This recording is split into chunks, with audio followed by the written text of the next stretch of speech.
안녕하세요. 갑자기 파이어족의 사이다 언니예요. 11월의 첫 월요일 화담숲에 다녀왔습니다. 아직 완벽한 단풍은 아니었지만 너무 평화로운 풍경이었고 평일에 이렇게 여유로운 시간을 가질 수 있는 것은 다 파이어를 한 덕분이라고 생각하며 다시 한번 지난 1년을 돌아보게 되었습니다. 파이어 1주년 자축 라이브 방송을 진행했었는데요. 생각보다 많은 분들이 함께 해주셔서 2시간이 어떻게 지나갔는지 모를 만큼 후딱 가버렸습니다. 파이어족 생활, 투자 관련 다양한 질문을 많이 주셨는데 투자 관련 질문들에 상세히 답변드리지 못한 부분들이 있는 것 같아 답변을 보충하여 요약 영상을 만들어 보았습니다. 질문의 순서는 라이브 때 주신 질문 순서 그대로입니다.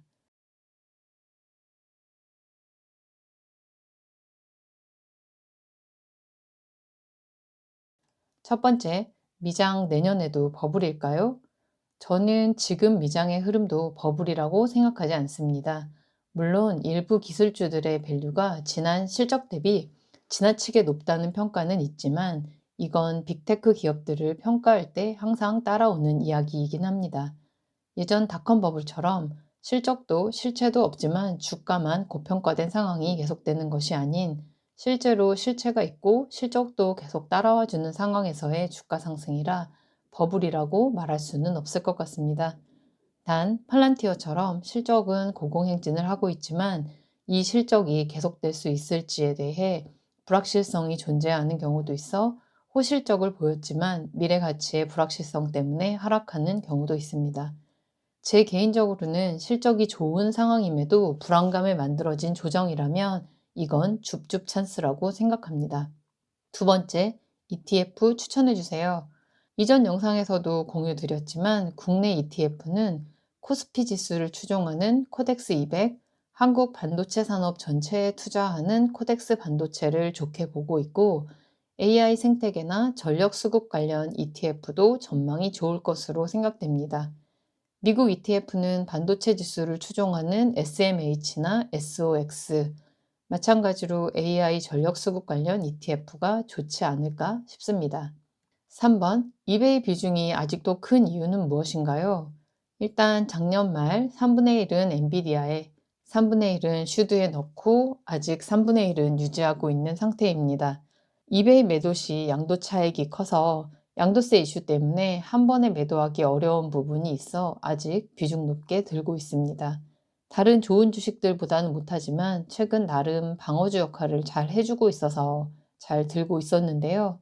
실적 발표 직전 100불, 발표 후 81불대로 10월 31일 실적 발표 후 20% 넘게 주가가 폭락하여 자산 규모에 큰 타격을 받았습니다. 다시 100불 근처로 회복한다면 분할 매도 시작할 예정입니다. 네 번째, 배당주 투자 관련 의견은 어떤가요? 배당주 투자는 대박보다는 따박을 원하시는 분들께 잘 맞는 방식일 것 같습니다. 배당주 투자가 좋냐, 성장주 투자가 좋냐 라는 질문을 꽤 많이 받는데 저의 답은 개인의 성향에 따라 다를 것 같다입니다. 높은 주가 성장을 노리는 성향이라면 개별 성장 주식에 월급처럼 따박따박 배당금을 챙기며 비교적 안전한 투자를 원한다면 배당주 ETF에 투자하시는 것이 좋을 것 같습니다. 저는 개인적으로 개별 성장주에 투자하여 차익을 얻는 것을 더 좋아하는 성향이고 배당 투자 증가 시 금융자산 증대로 이어져 여러 가지 세금 이슈가 생겨서 성장주 투자를 더 비중 있게 진행하고 있습니다. 다섯 번째, ISA에 어떤 종목을 담았나요? 작년 퇴직 시 거의 동일한 시점에 IRP와 ISA에 S&P 500 ETF와 배당주 ETF 세 가지를 담았었는데 코덱스 미국 S&P 500은 17% 이상 수익을 보고 있지만 배당 관련 ETF는 모두 마이너스를 기록 중입니다. 배당금이 겨우 마이너스를 상쇄해주고 있는 수준이라 실질적 수익은 살짝 플러스일 것 같긴 합니다만 기대보다는 만족스럽지 않은 성과입니다.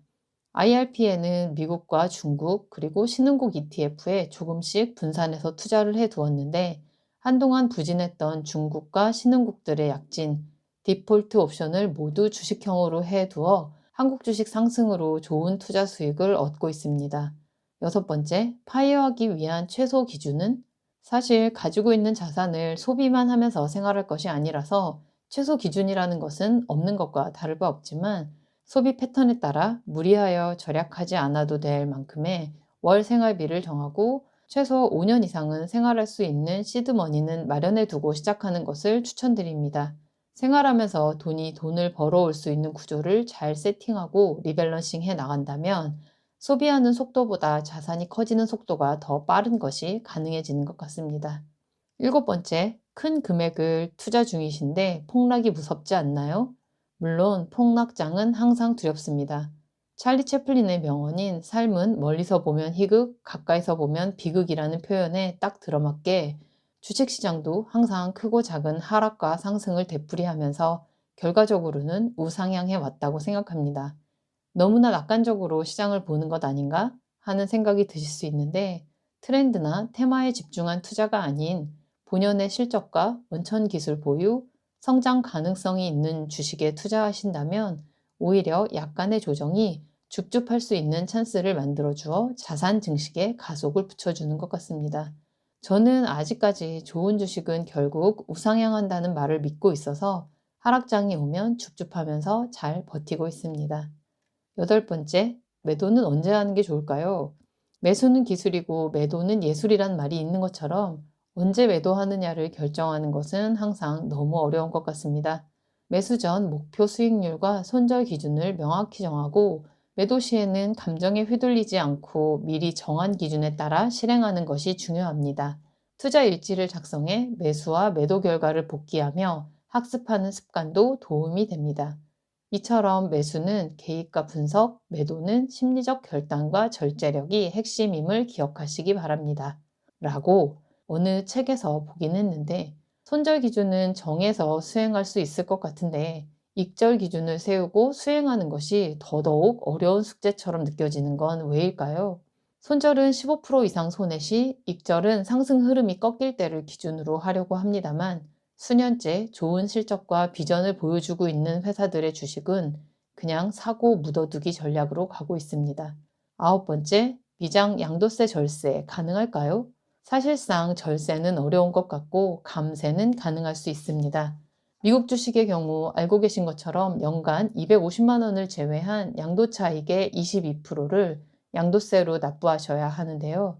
양도수익은 연간 통합으로 계산되니 수익을 보고 계신 종목을 비과세 한도 250만 원 이상 매도하신다면 마이너스 수익을 보고 있는 종목을 함께 매도하셔서 합산 수익이 낮아질 수 있도록 조정하시면 감세가 가능해집니다. 현재는 마이너스를 보고 있으나 더 큰 수익이 있을 것을 기대하고 있는 종목이라면 일단 매도하여 손해를 확정짓고 재매수하시면 양도세 감소와 더 낮은 단가로 매수가 가능해집니다. 만일 마이너스 수익인 종목이 없다면 그냥 기쁜 마음으로 양도세를 받아들이시면 됩니다. 열 번째, 전체 자산에서 예금, 적금 비중은 얼마나 되나요? 깔끔하게 제로입니다. 지금과 같은 저금리 시대에 예금, 적금은 물가 상승률 대비하면 오히려 마이너스 수익이라 생활비가 필요할 때 주식 예치금에서 사용하고 예금, 적금은 전혀 하지 않고 있습니다. 요즘 같은 하락장에 대비해 달러 현금 자산을 가지고 계신다면 외화 RP 등에 잠시 맡겨놓고 조금이라도 수익을 보시는 것을 추천드립니다. 라방에서 주신 질문에 두서없이 답변 들었던 내용을 정리해 보았습니다. 이 내용만으로도 답변이 길어 추가로 질문 주셨던 1,000만 원으로 1억 만들기 포트폴리오 구성 추천, 부모님 은퇴자금 2억으로 배당주 포트 구성 관련된 질문에 대한 답변은 다음 영상으로 준비해 보도록 하겠습니다. 파이어 준비와 투자 생활에 저의 의견이 조금이나마 도움이 되실 수 있길 바라봅니다. 이번 영상도 시청해 주셔서 감사합니다. 다음 영상에서 뵐게요. 11월 라방 공지드립니다. 지난 라방 시 약속드렸던 대로 11월부터 매월 2회 라방을 진행합니다. 1차 라방 11월 15일 토요일 오후 8시, 2차 라방 11월 28일 금요일 오후 8시에 진행됩니다. 만간부! 구독, 좋아요. 좋아요 눌러주세요.